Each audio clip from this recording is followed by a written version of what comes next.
नमस्कार। प्रादेशिक समाचार के साथ मैं पूनम किरकेट्टा। पहले मुख्य समाचार। मुख्यमंत्री हेमंत सोरेन आपकी योजना आपकी सरकार आपके द्वार कार्यक्रम की आज करेंगे समीक्षा। सभी जिलों के उपायुक्त वर्चुअल माध्यम से होंगे शामिल। केंद्रीय मंत्री नितिन गडकरी ने कहा, फास्ट टैग के प्रयोग से टोल प्लाजा पर प्रतीक्षा में कम हुई ईंधन की खपत, 70,000 करोड़ रुपए की हुई बचत।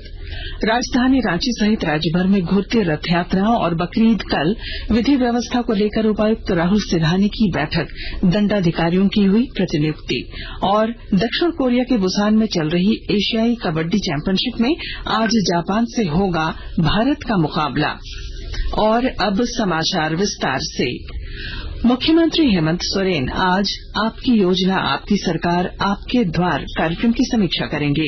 इस दौरान योजना से कितने लोगों को लाभ मिला और आगे कितने लोगों तक लाभ पहुंचाया जा सकता है, इस पर चर्चा की जाएगी। समीक्षा बैठक में मुख्य सचिव सुखदेव सिंह के अलावा विभिन्न विभागों के सचिव शामिल होंगे, जबकि सभी जिलों के उपायुक्त वर्चुअल माध्यम से बैठक में शामिल होंगे। सरकारी कार्यालयों से जुड़ी आम लोगों की छोटी मोटी समस्याओं को दूर करने के उद्देश्य से राज्य सरकार द्वारा आपकी योजना आपकी सरकार आपके द्वार कार्यक्रम की शुरुआत पिछले वर्ष 12 अक्टूबर से की गई थी। इस अभियान के तहत राज्य सरकार द्वारा राशन कार्ड, जन्म प्रमाण पत्र, बिजली संबंधी समस्या, मुख्यमंत्री पशुधन योजना, फूलो झानो आशीर्वाद योजना सहित विभिन्न सरकारी योजनाओं का लाभ जनता तक पहुंचाने का उद्देश्य है। मुख्यमंत्री हेमंत सोरेन आज कल्याण विभाग द्वारा संचालित संस्थानों से नर्सिंग तथा ITI प्रशिक्षण पूरा करने वाले 500 युवाओं को राजधानी रांची में नियुक्ति पत्र सौंपेंगे। इन सभी युवाओं का कल्याण विभाग की विशेष प्रयोजन वाहिनी के रूप में कार्य कर रही प्रेजा फाउंडेशन द्वारा संचालित नर्सिंग और ITI कौशल कॉलेज से प्रशिक्षण के बाद प्लेसमेंट हुआ है।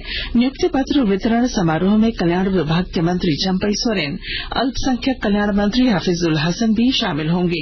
इस मौके पर मुख्यमंत्री ITI कौशल कॉलेज की छात्राओं द्वारा संचालित सेवा कैफे का भी उद्घाटन करेंगे। इस सेवा कैफे का उद्देश्य एक सफल उद्यमी बनाने में छात्र छात्राओं की मदद करना है।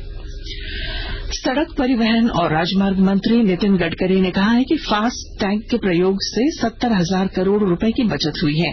यह बचत टोल प्लाजा पर प्रतीक्षा में बर्बाद होने वाले ईंधन की बचत से हुई। जनवरी 2021 से वाहनों के लिए फास्ट टैग अनिवार्य कर दिया गया था। फास्ट टैग रेडियो फ्रीक्वेंसी पहचान प्रौद्योगिकी के जरिए उपभोक्ताओं को टोल प्लाजा पर बिना प्रतीक्षा किए सुगम और सहज रूप से आगे निकलने में मदद करता है। कल नई दिल्ली में संवाददाता सम्मेलन को संबोधित करते हुए श्री गडकरी ने कहा कि फास्ट टैग शुरू होने से टोल संग्रह में महत्वपूर्ण उछाल आया है। 2013-14 में यह 4,770 करोड़ रुपए था और 2022-23 में 41,382 करोड़ रुपए हो गया। गढ़वा जिले में खाद्यान्न लाभुकों की सुविधा के लिए प्रत्येक महीने की 15, 25 और 26 तारीख को चावल दिवस मनाया जाता है। विस्तृत ब्यौरे के साथ हमारे संवाददाता। प्रत्येक जन वितरण प्रणाली की दुकानों में चावल दिवस का आयोजन सरकार की महत्वाकांक्षी योजना है। इसके तहत प्रत्येक महीने में 15, 16 और 25, 26 तारीख को चावल दिवस मनाना है। चावल दिवस के दिन राशन लाभुकों के बीच खाद्यान्न का वितरण करना है।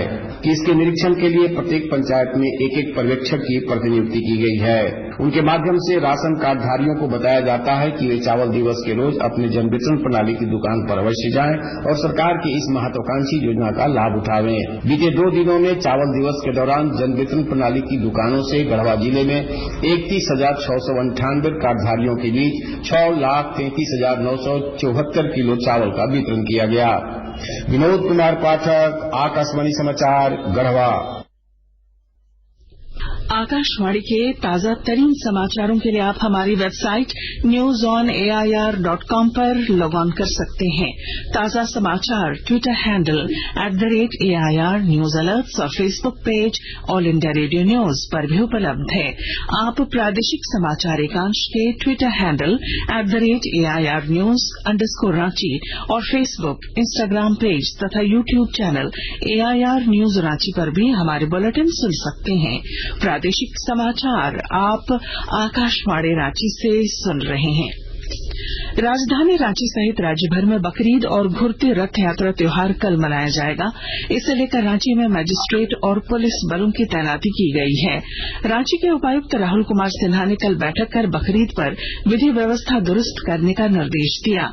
कल से 1 जुलाई तक विधि व्यवस्था और शांति व्यवस्था बनाए रखने के लिए गश्ती दलों, स्टैटिक दंडाधिकारी, सुरक्षित दंडाधिकारी और मस्जिदों के आसपास सुरक्षा बलों की प्रतिनियुक्ति की गई है। रांची के वरीय पुलिस अधीक्षक किशोर कौशल ने बताया कि मस्जिदों और ईदगाहों के पास 65 मजिस्ट्रेट और 1000 पुलिस बलों की तैनाती हुई है। इधर राजधानी रांची के जगन्नाथपुर में भी सुरक्षा के पुख्ता इंतजाम किए गए हैं। मौसीबाड़ी में भगवान जगन्नाथ की पूजा अर्चना के लिए हर दिन श्रद्धालुओं की भीड़ जुट रही है। वहीं कल घुरती रथ यात्रा है। इस दिन शाम में प्रभु जगन्नाथ अपने भाई बहनों के साथ अपने धाम लौटेंगे। राज्य सरकार के सचिवालय और इसके संलग्न कार्यालयों में 29 जून से 4 दिन की छुट्टी रहेगी। 29 जून को बकरीद और 30 जून को हुल दिवस की छुट्टी रहेगी, जबकि 1 और 2 जुलाई को शनिवार और रविवार की छुट्टी है।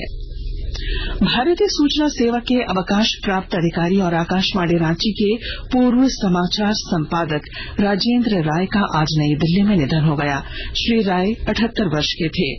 उन्होंने आकाशवाणी समाचार समेत सूचना तथा प्रसारण मंत्रालय के डीएवीपी, पीआईबी और क्षेत्रीय प्रचार निदेशालय में अपनी सेवाएं दी थी। हजारीबाग के बड़का गांव में अडानी फाउंडेशन की ओर से नेत्र चिकित्सा शिविर लगाकर 39 लोगों के बीच पावर चश्मे का मुफ्त वितरण किया गया। फाउंडेशन की ओर से 10 मुफ्त नेत्र चिकित्सा शिविर लगाए जाएंगे। 4 जुलाई से शुरू होने वाले श्रावणी महोत्सव के दौरान राजधानी रांची स्थित पहाड़ी मंदिर परिसर में व्यवस्था दुरुस्त करने को लेकर उपायुक्त राहुल कुमार सिन्हा ने कल बैठक कर जरूरी दिशा निर्देश दिए। इस दौरान उपायुक्त ने पहाड़ी मंदिर परिसर से अतिक्रमण हटाने का निर्देश दिया। वहीं श्रावण मास के दौरान पहाड़ी परिसर में पर्याप्त सुरक्षा व्यवस्था का भी निर्देश दिया गया। स्वास्थ्य मंत्री मनसुख मांडविया ने अमरनाथ यात्रा पर जाने वाले श्रद्धालुओं के लिए स्वास्थ्य सेवाओं और सुविधाओं की कल नई दिल्ली में समीक्षा की। डॉक्टर मांडविया को आधार शिविर और यात्रा मार्ग में उपलब्ध कराई जा रही चिकित्सा, देखभाल और अन्य स्वास्थ्य सुविधाओं के बारे में जानकारी दी गई। उन्होंने अधिकारियों को निर्देश दिया कि यात्रा के दौरान श्रद्धालुओं को सर्वोत्तम स्वास्थ्य सेवाएं और चिकित्सा सुविधाएं प्रदान की जाएं। केंद्र सरकार ने बालतल और चंदनबाड़ी में डीआरडीओ के 100 बिस्तर वाले 2 अस्पताल शुरू कराए हैं। राजधानी रांची सहित राज्य भर में मानसून सक्रिय है और लगातार बारिश हो रही है। राज्य के अधिकांश हिस्सों में हल्के और मध्यम दर्जे की बारिश रुक रुक कर हो रही है। वहीं लगातार बारिश से अधिकतम तापमान में राज्य में गिरावट दर्ज की गई है। राजधानी रांची का कल अधिकतम तापमान 25.6 डिग्री सेल्सियस रिकॉर्ड किया गया। दक्षिण कोरिया के बुसान में एशियाई कबड्डी चैंपियनशिप में आज भारत का मुकाबला जापान से होगा। पुरुष कबड्डी चैंपियनशिप के पहले दिन कल भारत का मुकाबला कोरिया और चीनी ताइपे से हुआ। भारत ने कोरिया को 76-13 और चीनी ताइपे को 53-19 से हराया।